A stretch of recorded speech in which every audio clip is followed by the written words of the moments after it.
Hello and welcome through the Stretford Lens. Let's get on with the video.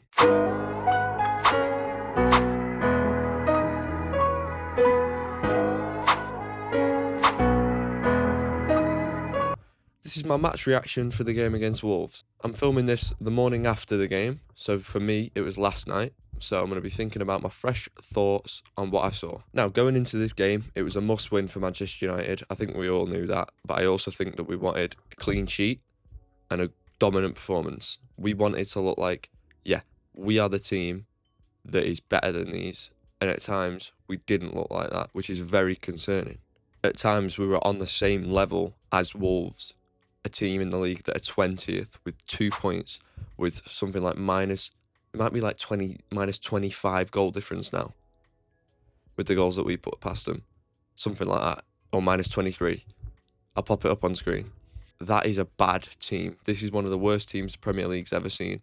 The home atmosphere it was toxic, basically. They did a protest 15 minutes in. A lot of the fans didn't come in.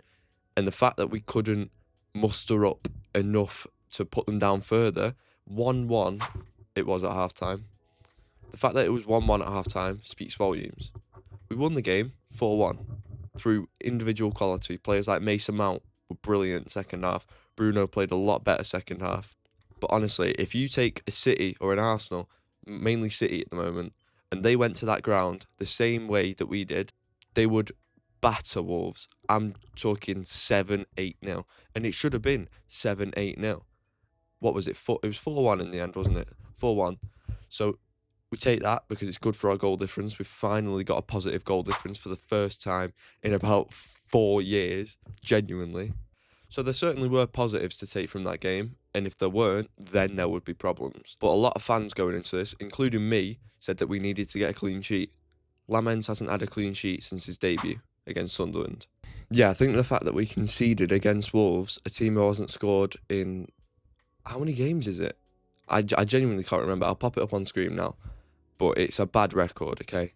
It's a really, really bad record. And they are a bad side. They are a really bad Premier League side. So if we didn't win by a big margin, then there was going to be problems. And we did eventually. The first positive that I want to talk about that was very clear to see was Mason Mount. He looked back to his best. He was brilliant, silky on the ball, creative, inventive. He was attacking. He was one of the only players that was going forward consistently and consistently. Good pass here, good pass there, bit of flair. And he was dangerous. That was a very, very good Mason Mount, which we haven't seen a lot of in a Man United shirt. And that's not his fault. Injury records and whatnot, we know this with Mason Mount. Man United's number 7 should consistently be playing.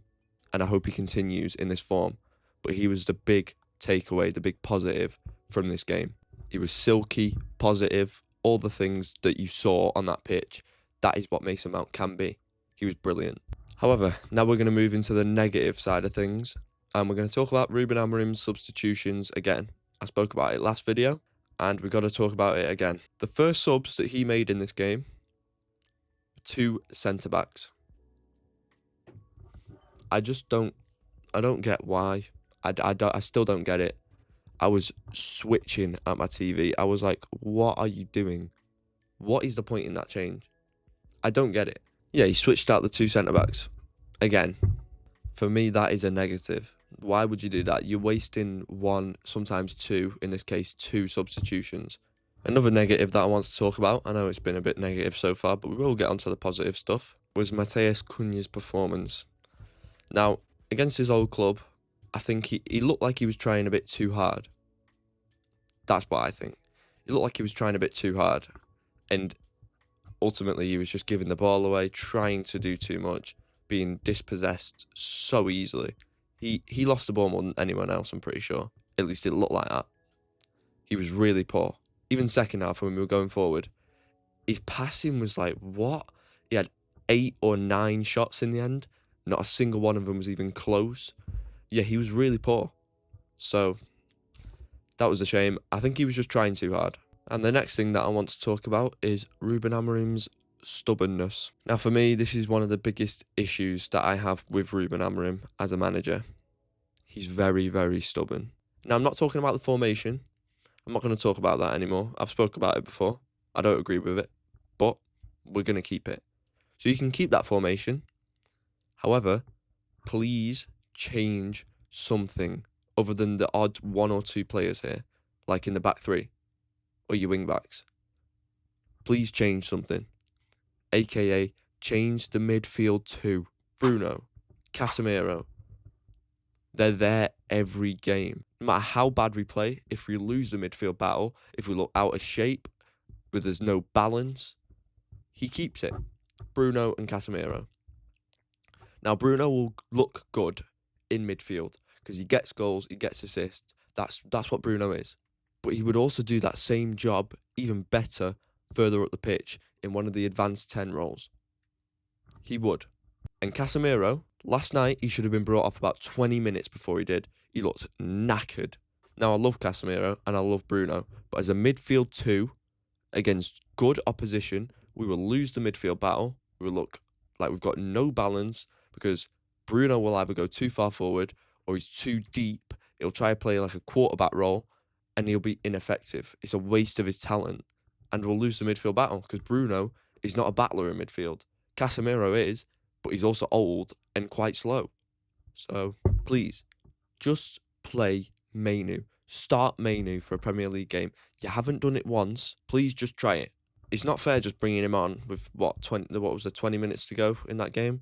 Even then, he won a few fouls. He looks sleek on the ball. We can have that from the start. Why would you not want that in midfield? And Mount was very good, don't get me wrong, in one of the 10s last night. He was very good. Why don't you try Mount, Mainoo in midfield? I've said it before. If you watch my other videos, feel free to watch them. I think they're quite good insight into what I believe we should be doing and what is going wrong on Mainoo and Casa. Just try it. Why don't you just try it? Put Bruno as one of the advanced 10s. He's not going to drop Bruno, and I don't think he should. Play him as one of the advanced 10s, because we will lose that midfield battle against teams that have got a combative midfield, a competitive midfield, and energy in midfield. We haven't got energy in midfield. We look dead.